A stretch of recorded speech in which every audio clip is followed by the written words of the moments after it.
নমস্কার নমস্কার নমস্কার আপনাদের সবাইকে সবাইকে সবাইকে নমস্কার, সবাইকে অজস্র শুভ কামনা জানাচ্ছি, সবাইকে স্বাগত জানাচ্ছি আজকের এই রবিবারের শরণাগত অনুষ্ঠানে এবং সকলকে শুভ সকাল জানাচ্ছি।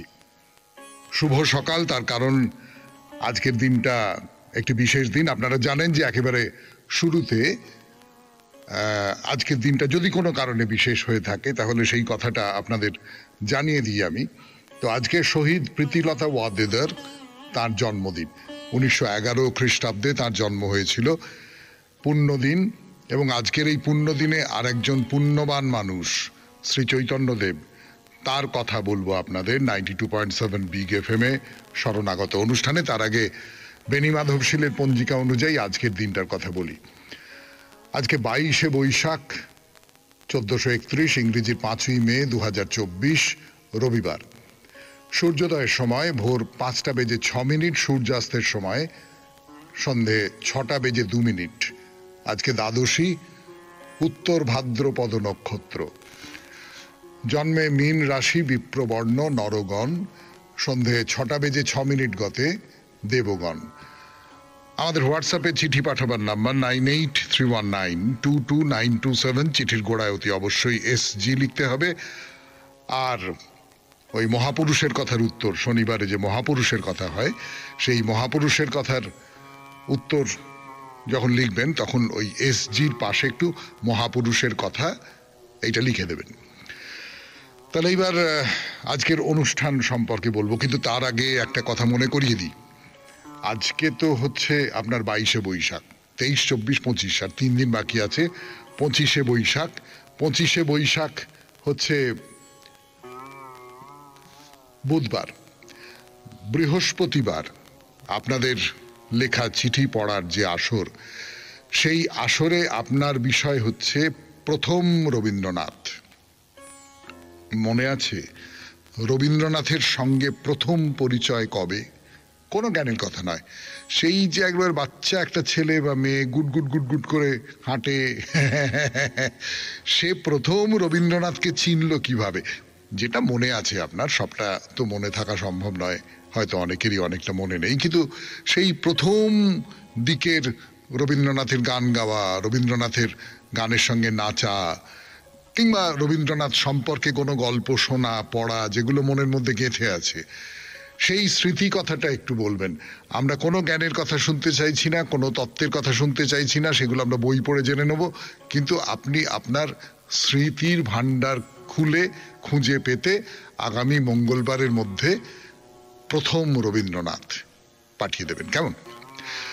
তাহলে এইবারে অনুষ্ঠান সূচিতে তো আর কিছু নেই, শ্রী চৈতন্যদেবের জীবনের কথা বলছি আমরা 92.7 বিগ FM এ শরণাগত অনুষ্ঠানে, রবিবারের শরণাগত।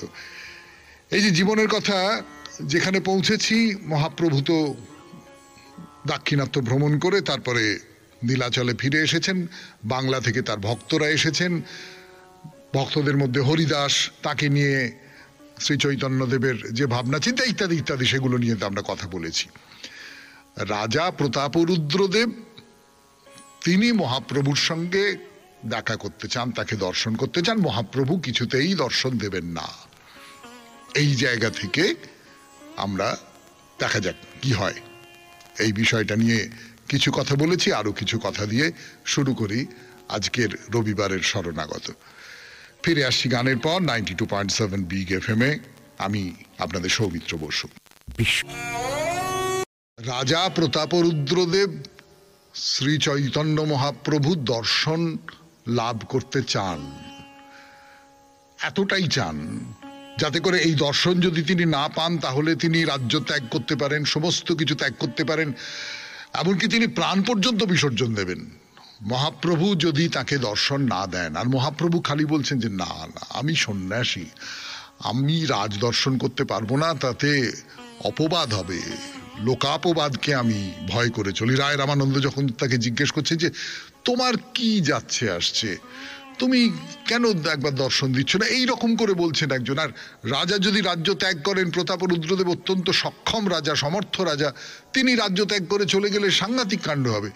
তুমি এইবার একটা দর্শন দাও, রাজনৈতিক কারণে দাও, প্রজাদের মঙ্গলের জন্য দাও। না না, আমি এটা পারি না, আমি সন্ন্যাসী হয়ে রাজ দর্শন করতে পারি না। তো এর আগে মহাপ্রভু তার পরিধেয় বসন রাজার কাছে পাঠিয়ে দিয়েছেন, রাজা তা গ্রহণ করেছেন। এইবারে মহাপ্রভু সব দিক বিবেচনা করে সবাইকার আবেদন মনে রেখে রায়কে বললেন যে আচ্ছা ঠিক আছে, তুমি যদি একান্ত আগ্রহী হয়ে থাকো তাহলে তার ছেলের সঙ্গে আমার মিলন করাও। আমি তাকে দর্শন করব না, তার ছেলে আমার কাছে আসুক। আত্মা বাই জায়াতে পুত্র, পুত্র হচ্ছে পিতার আত্মজ, পুত্রের সঙ্গে মিলন হলেই রাজার সঙ্গে মিলন হবে। এটা কি সত্যি সত্যি হয়? তো যাই হোক, রায় রামানন্দ আর দেরি করলেন না, তিনি রাজার কাছে খবর পাঠিয়ে দিলেন। রাজা তার ছেলেকে ডাকলেন, পুরুষোত্তম জেনা। তো সেই ছেলেকে 14 বছর বয়স তার, ডেকে বললেন যে যাও যাও যাও, মহাপ্রভুর সঙ্গে সাক্ষাৎ করে এসো, তাকে দর্শন করে এসো। তা কিরকম দর্শন করবার জন্য তার বেশভূষা কিরকম হবে? বেশভূষা হচ্ছে দেহ তার পীতাম্বরে আচ্ছাদিত, নানান রকম রত্ন আভরণে ভূষিত মালা পরানো হয়েছে তাকে, যেভাবে করা হয়েছে যাতে প্রথম দর্শনেই কৃষ্ণের কথা মনে পড়ে যায়, কৃষ্ণের স্মৃতি জেগে ওঠে চৈতন্যদেবের মনের মধ্যে। তা সে 14 বছরের বালক, গায়ের রং শ্যাম, সে মহাপ্রভুর সামনে এসে দাঁড়িয়েছেন। তা মহাপ্রভু তার দিকে তাকিয়ে একেবারে যেন প্রেমে বিগলিত হয়ে উঠলেন। শ্রীকৃষ্ণ স্মরণে তেহ হইল উদ্দীপন, স্মৃতিতে কৃষ্ণ জেগে উঠছেন। ভাগবতে একটা ঘটনার কথা আছে যে শ্রীকৃষ্ণ বনে প্রবেশ করেছেন। তো তিনি, বলরাম আছেন, অন্য গোপ বালকরা আছেন, তাদের নিয়ে গরু চড়াতে চড়াতে বাঁশি বাজাতে শুরু করলেন। সেই বাঁশির আওয়াজ শুনে ব্রজবালাদের মনে হলো যে নটবর শ্রীকৃষ্ণ রমণীয় বৃন্দারণ্যে প্রবেশ করলেন। তার পরনে পীত বর্ণের পোশাক, গলায় বৈজয়ন্তী মালা। ব্রজবালাদের বুকের ভেতর একটা অন্য রকমের আবেগ তৈরি হয়েছে। তারা ওই কৃষ্ণের গুণ বর্ণনা করতে করতে সেই পরমানন্দ মূর্তিকে মনে মনে আলিঙ্গন করলেন। আমরা বাইরের যে চেহারাটা দেখি সেটাই তো সব নয়, কোনো একটা কিছু আমার ভেতরেও তো একটা রূপ জাগিয়ে তোলে। এই যে রাজার পুত্র, তাকে দেখে মহাপ্রভুর মনের মধ্যে সেই কৃষ্ণের রূপ জেগে উঠল। 92.7 বিগ FM এ শরণাগত অনুষ্ঠানে শুনছেন শ্রী চৈতন্যদেবের কথা। ফিরে আসছি গানের পর। মনে হচ্ছে যে এই তো আমার ইষ্ট, মোহন মূর্তিতে আমার সামনে এসে দাঁড়িয়েছে। ভেতরে ভেতরে অস্থির হয়ে উঠেছেন। উঠে দাঁড়ালেন, উঠে দাঁড়িয়ে সেই ছেলেটার হাত দুটো ধরেছেন, ধরে বলছেন তুমি এসেছো। একেবারে প্রেমে আপ্লুত হয়ে সেই ছেলেটিকে আলিঙ্গন দিলেন। ছেলেটা অবাক হয়ে তাকিয়ে রয়েছে মহাপ্রভুর দিকে। মহাপ্রভু আস্তে আস্তে আস্তে আস্তে আস্তে আস্তে তার সম্বিত ফিরল। আস্তে আস্তে আস্তে আস্তে এই যে একটা কৃষ্ণময় জগতের মধ্যে তিনি প্রবেশ করেছিলেন, সেই কৃষ্ণময় জগতের থেকে তিনি বেরিয়ে আসছেন। কিন্তু তখন ওই পূর্বভাবের রেশ রয়েছে, যেরকমটা হয় না একটা ঘোরের মধ্যে যখন চলে যায় একজন মানুষ, তারপর যখন সে ফিরে আসে সেই ঘোরটা কিন্তু তাকে সম্পূর্ণটা ছেড়ে চলে যায় না। তো তিনি বলছেন যে আহা, এক মহাভাগবত, একে দেখলে ব্রজেন্দ্র নন্দনের কথা মনে আসে। আমি কৃতার্থ হলাম। মহাপ্রভু দুহাত দিয়ে তাকে ছুঁয়ে আছেন, আর তারও ভেতরে ভেতরে কিরকম একটা হচ্ছে। তো মহাপ্রভু তাকে বললেন যে তুমি রোজ এসো আমার কাছে, রোজ এসো, রোজ আমি তোমাকে দেখতে চাই। সে ছেলে তো ঘাড় নাড়ল। এই খবর রাজা প্রতাপরুদ্রের কাছে পৌঁছে গেছে। আমার ছেলেকে এইভাবে গ্রহণ করেছেন মহাপ্রভু। তার বুকের ভেতরে আপনারা বুঝতেই পারছেন যে একটা প্রেমে পুলকিত হয়ে উঠেছেন। ছেলে ফিরে এসেছে। রাজা প্রতাপরুদ্রদেব সেই ছেলের অঙ্গ স্পর্শ করছেন। এই এই এই এই অঙ্গে তো মহাপ্রভু স্পর্শ লেগে রয়েছে, এই অঙ্গ আমি স্পর্শ করি, আমি তাহলে পরোক্ষে হলেও মহাপ্রভুকে স্পর্শ করতে পারবো। এই দেখুন, ভক্ত আর ভগবানের মধ্যে সম্পর্ক কেমন করে শ্রী চৈতন্যদেব আর রাজা প্রতাপ রুদ্রদেবের এই সম্পর্কের মধ্যে দিয়ে বেরিয়ে আসছে। 92.7 FM-এ শুনছেন রবিবারের শরণাগত। ফিরে আসছি গানের পর।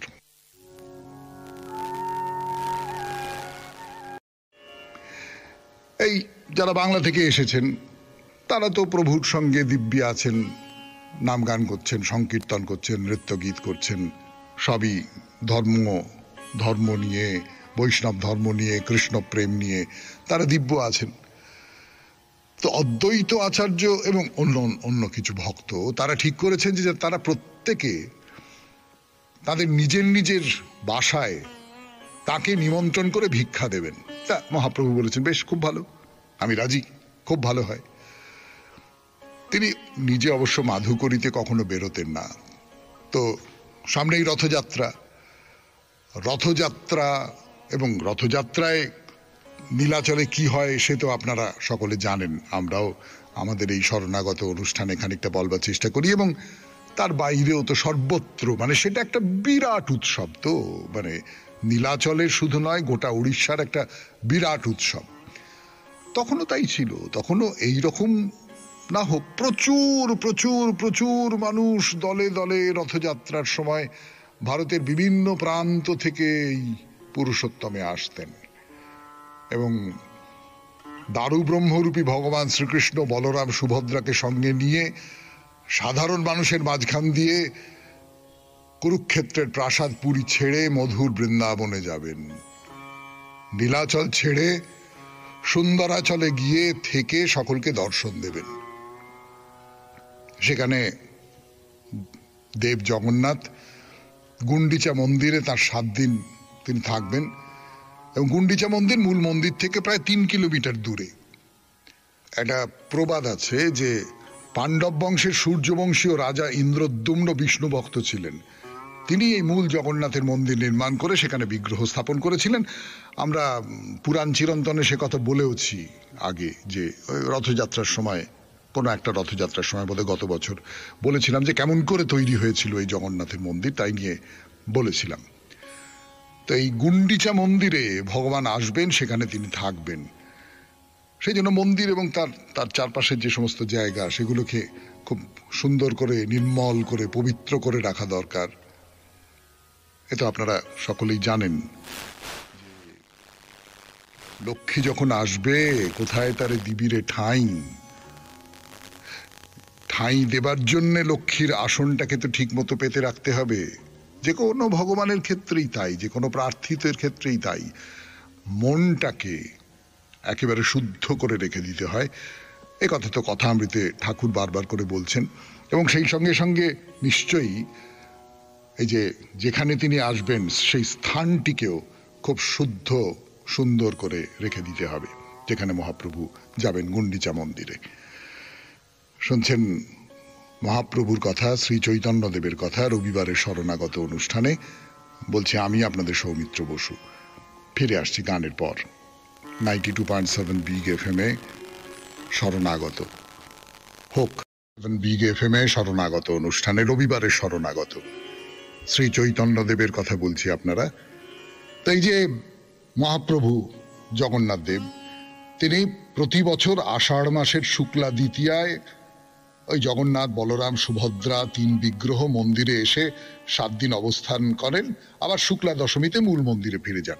এটাকে মাসির বাড়ি বলে, গুন্ডিচা মন্দির যাকে বলছি আমরা। এবং গুন্ডিচা মন্দির যেটা কি বলবো, ফর্মাল নাম যেটা, তার আমাদের মুখের নাম হচ্ছে মাসির বাড়ি যান জগন্নাথ দেব। তো সেইখানে মাসির বাড়ি যাবেন তিনি, তার জন্য মাসির বাড়ি তো পরিষ্কার করা হবে। 1 বছর ধরে সেখানে কোনো কাজকর্ম হয় না, 1 বছর ধরে খানিকটা ধুলো ময়লা পড়ে থাকে, এইবার সেইটা পরিষ্কার করা হবে। তা মহাপ্রভু বললেন যে আমিও পরিষ্কার করব, আমিও পরিষ্কার করবার কাজে হাত লাগাবো বলে তিনি বললেন। এবং একটা উৎসবের মতন করে পরিষ্কার করা হবে আর কি। হ্যাঁ, এইরকম সব। তো এই যে রাজকর্মচারী, মন্দিরের সেবক যিনি, তার নাম হচ্ছে তুলসী পরিছা, তিনি মহাপ্রভুকে বললেন যে দেখুন, আপনার সেবার জন্যই তো আমরা নিযুক্ত হয়ে রয়েছি। মহারাজ নিজে আদেশ দিয়েছেন আপনার ইচ্ছে বুঝে সেই মতো আমাদের কাজ করতে হবে, আপনার যেমন ইচ্ছে আপনি তাই করবেন, সে ব্যাপারে আমি কোনো রকমের কোনো বাধা দিচ্ছি না। কিন্তু মন্দির পরিষ্কার করা, মন্দির নোংরার হয়ে রয়েছে সেইটাকে পরিষ্কার করা, এই ধরনের কাজ আপনি কেন করছেন আমরা বুঝতে পারছি না। মন্দির পরিষ্কার করবার জন্য আপনার কি কি জিনিসের দরকার হবে আপনি বলুন, আমরা আনিয়ে দিচ্ছি, সেই মতো যা যা কিছু করবার সেটা আমরা করব। আপনি বলুন কি কি কি দিয়ে মন্দির পরিষ্কার করা হবে। তা মহাপ্রভু বললেন যে 100 ঝ্যাঁটা লাগবে আর 100 জলের ঘট জোগাড় করো।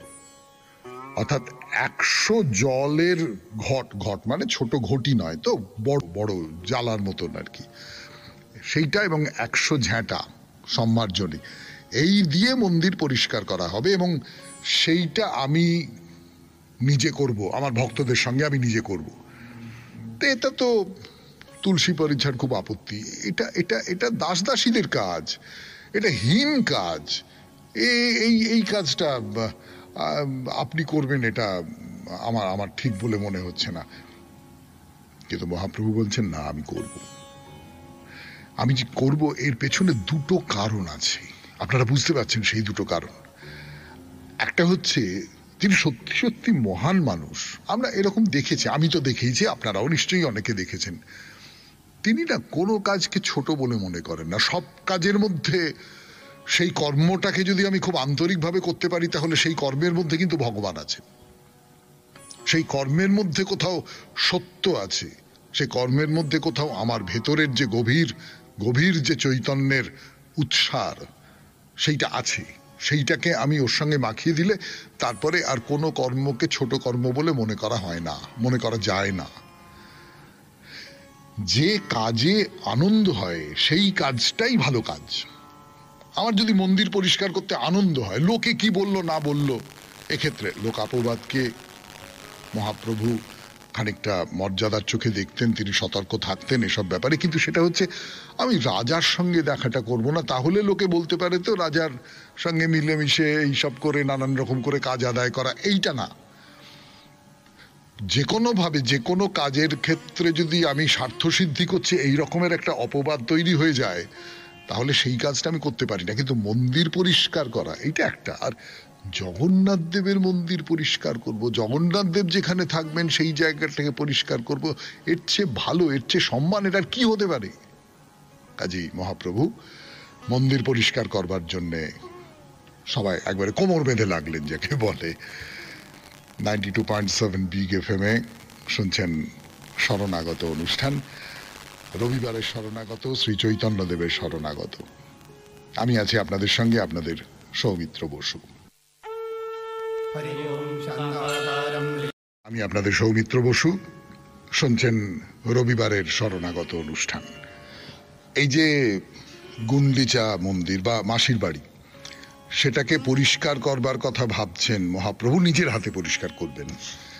এর পেছনে একটা কারণের কথা বলেছি আপনাদের, আর একটা কারণের কথা বলবো এবার। সেটা হচ্ছে যে মহাপ্রভু এই দক্ষিণ ভারত থেকে ফিরে আসার পর থেকেই খানিকটা অন্তর্মুখীন হতে থাকেন এবং মাঝে মাঝেই নিজের মধ্যে বিভোর হয়ে পড়েন। হ্যাঁ, রায় রামানন্দের সঙ্গে দর্শন তত্ত্ব আলোচনার সময়ই তার মধ্যে রাধাভাবের বিকাশ হয়েছিল, তিনি সেইভাবেই মগ্ন থাকতেন। এইবার মহাপ্রভু কি ভাবছেন যে এই যে মাসির বাড়ি, এই মাসির বাড়ি ভগবান কৃষ্ণ সেখানে আসছেন, জগন্নাথ কৃষ্ণ, আর আমি তো রাধা, আমি এতদিন দূর থেকে তার মিলন ও সুখ উপভোগ করেছি। এইবারে এই যে মাসির বাড়ি, আমি তার জন্যে আমারে ঘর বহু যতন করে ধুতে হবে, মুছতে হবে মোরে, আমারে যে জাগতে হবে কি জানি সে আসবে কবে, যদি আমায় পড়ে তাহার মনে। এই যে রবীন্দ্রনাথের গান, প্রায় সেই রকম করে মহাপ্রভু অপেক্ষা করে আছেন যে জগন্নাথ দেব, প্রভু জগন্নাথ দেব, তার সঙ্গে এইখানে আমার মিলন হবে। সেই মিলনের জন্যে আমি সমস্ত আসন পেতে রেখে দিয়েছি। তো পরদিন খুব ভোরবেলা ভক্তরা সব মহাপ্রভু বাসায় গেছেন। প্রত্যেককে তিনি চন্দনে লিপ্ত করে প্রত্যেকের হাতে একটা করে ঝ্যাঁটা তুলে দিলেন। তারপর ওই মাসির বাড়ি এসছেন, এসে সবাই মিলে একেবারে ধুয়ে মুছে পরিষ্কার করে দিলেন। 92.7 বিগ এফএম এ শরণাগত অনুষ্ঠান শুনছেন। আমি আছি আপনাদের সঙ্গে, আপনাদের সৌমিত্র বসু। শোনাচ্ছি মহাপ্রভু শ্রী চৈতন্যদেবের কথা।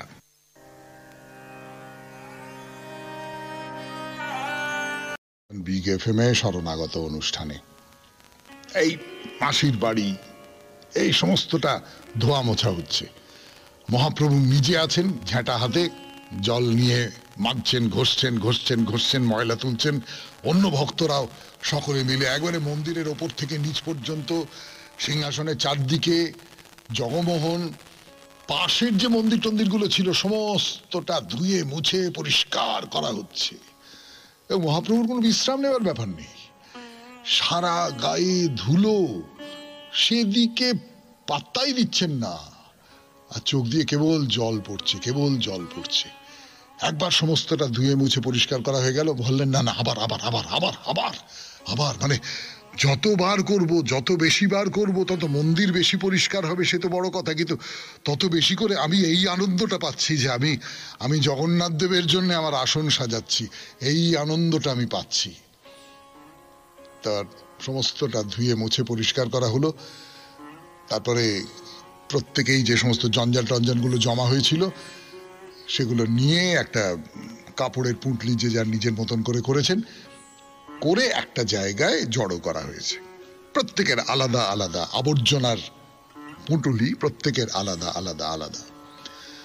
তো প্রত্যেকের কাজের মাপ নিয়ে দেখা গেল সবাই মিলে যে কাজ করেছেন, মহাপ্রভু একা তার চেয়ে বেশি কাজ করেছেন।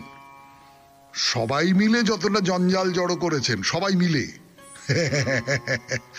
মহাপ্রভু শ্রী চৈতন্যদেব একা তার চেয়ে বেশি আবর্জনা জড়ো করেছেন। তা আবর্জনা সব দূর করে দেওয়া হলো। তারপর 100 জন ভক্ত জল ভর্তি ঘট নিয়ে অপেক্ষা করে রয়েছেন।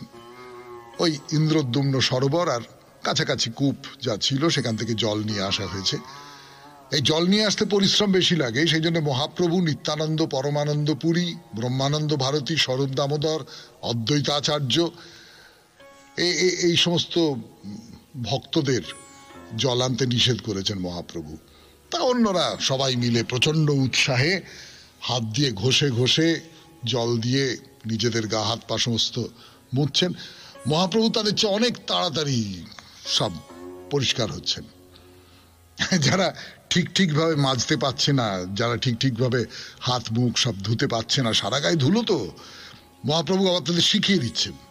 আবার তাদের মধ্যে যারা ভালো কাজ করছেন তাদের প্রশংসা করছেন, যারা পারছেন না তাদের একটু ভর্ৎসনা করছেন। তো ভক্তদের মধ্যে অনেকে ঘট ভরা জল তার হাতে দিচ্ছেন, আবার কোনো ভক্ত অতি উৎসাহে তার পায়ে ঢেলে দিচ্ছেন। বাংলা থেকে একজন এসেছেন ভক্ত, তিনি তার পায়ে জল ঢেলে সেই জল পান করছেন। তা মহাপ্রভু সেটা দেখে বলেন, এ কি করছো তুমি? 92.7 বিগ এফএম এ শরণাগত অনুষ্ঠানে শুনছেন মহাপ্রভুর কথা। আমি আছি আপনাদের সঙ্গে, আপনাদের সৌমিত্র বসু। ফিরে আসছি গানের পর 7 বিগ এফএম এ। গানের আগে যেটা বলছিলাম আপনাদের, যে করা হচ্ছে, মানে এবারে ধুলোয় সবাই তো একবারে কি বলবো, মানে ধুলা দূষণিত হয়ে গেছেন আর কি। সেই অবস্থায় সকলে চান টান করে গা পরিষ্কার করছেন, মহাপ্রভু করছেন, এইসব খুব মজা করে হচ্ছে পুরো ব্যাপারটা।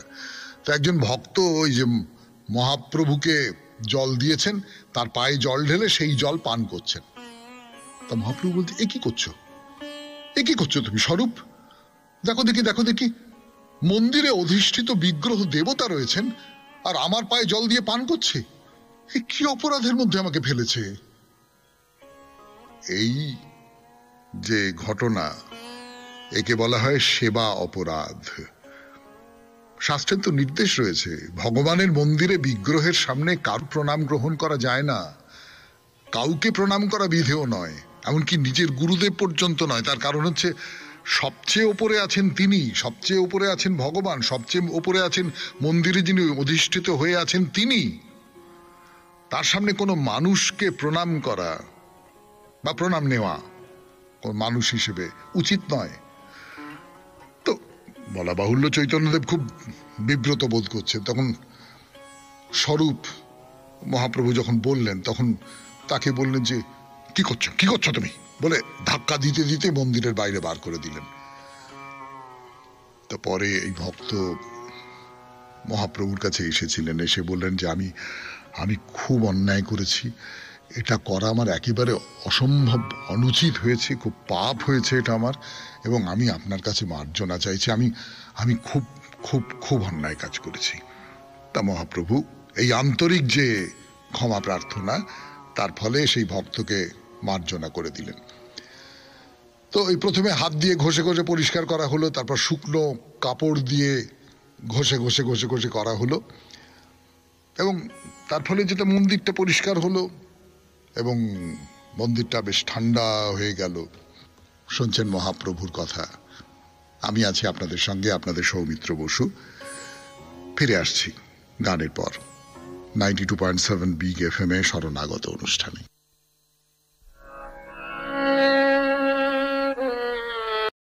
শরণাগত অনুষ্ঠানে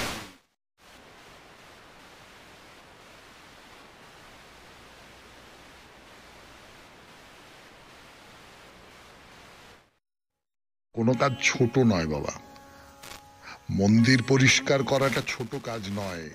ঘষে ঘষে ঘষে ঘষে ময়লা পরিষ্কার করা, আবর্জনা একসঙ্গে জড়ো করা ঝাঁট দিয়ে, তারপর সেটাকে ফেলে দেওয়া, এগুলো কোনো ছোট কাজ নয়। এটা একজন বৈষ্ণবকে শিখতে হবে। তার কারণ তুমি যদি এই আবর্জনাগুলোকে দূর করতে পারো মন্দির থেকে, তাহলে কিন্তু তুমি তোমার মনের ভেতরকার যে আবর্জনা সেইগুলোকেও দূর করতে পারবে। এই যেমন করে এই আবর্জনার মতন আমাদের মনের মধ্যেও তো অনেক আবর্জনা থাকে, কলুষ, কাম, ক্রোধ, দম্ভ, দর্প, অভিমান, নির্দয়তা, আমি খুব সুন্দর দেখতে, আমার রূপ, হ্যাঁ, আমি জানি না, অজ্ঞতা, এগুলো তো সহজে যেতে চায় না। যেমন মন্দিরের ওই যে ময়লা, সেটাও সহজে যেতে চায় না, ঘষে ঘষে ঘষে ঘষে তুলতে হয়, তবেই তো ভগবান ভক্তের হৃদয়ে আসবেন। এই মন্দির পরিষ্কার করাটা যেন মহাপ্রভুর এই রকমের একটা প্রতীকের মতন। তো যাই হোক, মন্দির পরিষ্কার করা হয়ে গেল, এবার সবাই মিলে বসে একসঙ্গে আনন্দে কীর্তন গান করা হচ্ছে। স্বরূপ খুব ভালো গান গাইতে পারতেন এবং খুব মিষ্টি গলা, খুব সুন্দর গলা, মহাপ্রভু খুব পছন্দ করতেন। তিনি প্রথম গান শুরু করলেন বেশ উঁচু গলায়, ভক্তরাও তার সঙ্গে গাইছেন, আর মহাপ্রভু প্রেমে বিভোর হয়ে উদ্দণ্ড নৃত্য করছেন। তা বেশ কিছুক্ষণ এরকম নাচ গান হলো। তারপর মহাপ্রভু নরেন্দ্র সরোবরে স্নান করতে গেলেন। শুনছেন রথযাত্রার আগে মহাপ্রভুর মন্দির পরিষ্কারের কথা 92.7 বিগ FM এ শরণাগত অনুষ্ঠানে। এইবার শরণাগত শেষ করব, আর একটুখানি বলে নি, তারপর আমি আছি আপনাদের সঙ্গে, আপনাদের সৌমিত্র বসু। খুব হইচই করে স্নান করা হলো। স্নান সেরে তারা পাশের একটা উপবন ছিল, সেখানে গিয়ে বসে বিশ্রাম নিচ্ছেন। বাণীনাথ তুলসী পরিছা, সেখানে তাদের জন্য মহাপ্রসাদ নিয়ে এসেছেন, সেখানেই সকলে একসঙ্গে ভোজন করতে বসেছেন। তো সবাইকার পাতে মহাপ্রসাদ দেয়া হয়েছে। কিন্তু কি ব্যাপার, হরিদাস কোথায়? হরিদাস, হরিদাস, মহাপ্রভু ডাকছেন। হরিদাস সেখান থেকে বলছেন যে তুমি সকলকে নিয়ে প্রসাদ গ্রহণ করো, এদের সঙ্গে একাসনে বসে প্রসাদ গ্রহণের অধিকার তো আমার নেই, বরং গোবিন্দ আমাকে এখানেই প্রসাদ এনে দেবে। মহাপ্রভু শুনলেন, চুপ করে রইলেন, কোনো কথা বললেন না। অন্য সব ভক্তদের বসিয়ে যার যেমন পছন্দ তাদের তেমনি বেশি বেশি করে পরিবেশন করে খাওয়াচ্ছেন। সকলেই খাচ্ছেন। মহাপ্রভু পাতায় শুধু একটু চচ্চড়ি মেশানো অন্ন নিয়ে বসে আছেন। স্বরূপ সেখানে রয়েছেন, তিনি ছাড়বেন না। ছল করে ভালো ভালো খাবার বেশি বেশি করে মহাপ্রভুর পাতে তুলে দিচ্ছেন। মহাপ্রভু বলছেন, না না না না, এরকম দিও না, এরকম দিও না। তো ভক্তরা তাকে শুনিয়ে বলছেন যে জগন্নাথ নিজে কি কি খাবার খাচ্ছেন তা তুমি দেখো। ভালোবেসে বলছেন, খেতেই হবে, ভালোবাসার একটা আবদার আছে তো, ভালোবাসার একটা দাবি আছে তো। তা ঠিক আছে, মহাপ্রভু মেনে নিলেন। সার্বভৌম পাশ থেকে তাকে ভালো ভালো খাবার দিচ্ছেন। মহাপ্রভু সার্বভৌমকে পাশে রেখে খাওয়াচ্ছেন। এবং সার্বভৌম তো বৈদান্তিক শুদ্ধাচারী ব্রাহ্মণ পণ্ডিত, তিনি নিজে ওই ৩৬ বর্গের সঙ্গে এক পংক্তিতে বসে এই শূদ্রের দেওয়া অন্ন সেইগুলো ভোজন করছেন। আর তাই দেখে সার্বভৌমের ভগ্নিপতি গোপীনাথ বলছেন, পণ্ডিত তোমার আগের বিচার কোথায় গেল? তো সার্বভৌম বললেন, দয়াময় শ্রী চৈতন্যের কৃপায় মন আমার অন্তর্মুখীন হয়েছে, আমি কৃষ্ণপ্রেমের সন্ধান করতে পেরেছি। কৃষ্ণপ্রেমের সন্ধান পেয়েছেন সার্বভৌম, পেয়েছেন আরো বহু মানুষ। সবাই মিলে একসঙ্গে বসে ভোজন করছেন মহাপ্রসাদ। আজকের মতো শেষ করলাম রবিবারের শরণাগত অনুষ্ঠান 92.7 বিগ এফএম এ। আপনাদের মনে করিয়ে দিই, আগামী মঙ্গলবারের মধ্যে আপনার লেখা চিঠির বিষয় হবে প্রথম রবীন্দ্রনাথ। রবীন্দ্রনাথ সম্পর্কে আপনার প্রথম অভিজ্ঞতার কথা ২৫০ শব্দের ভেতর একটু চিঠি লিখে পাঠিয়ে দিন। রবীন্দ্রনাথের কোনো কবিতা প্রথম পড়লেন, রবীন্দ্রনাথ সম্পর্কে কোনো গল্প শুনলেন যেটা মনের মধ্যে গেঁথে আছে, রবীন্দ্রনাথের গল্প পড়লেন, সাহিত্য পড়লেন, বা যা কিছু রবীন্দ্রনাথের গানের সঙ্গে নাচলেন, সেই অভিজ্ঞতার কথা। আমি যেমন ৯ বছর বয়সে প্রথম ডাকঘর করেছিলাম, ডাকঘরে অমলের পাঠ করেছিলাম পাড়ায়। হ্যাঁ, এইরকম কোনো ঘটনার কথা লিখে পাঠান। তাহলে আজকের মতো শেষ করব শরণাগত। আমাদের হোয়াটসঅ্যাপে চিঠি পাঠাবার নাম্বার 9831922927। চিঠির গোড়ায় অতি অবশ্যই SG লিখতে হবে। আর শনিবারে মহাপুরুষের কথার উত্তর, সেই উত্তর যখন পাঠাবেন পাশে একটু দয়া করে লিখে দেবেন মহাপুরুষের কথা। সবাই খুব ভালো থাকবেন, আনন্দে থাকবেন। নমস্কার।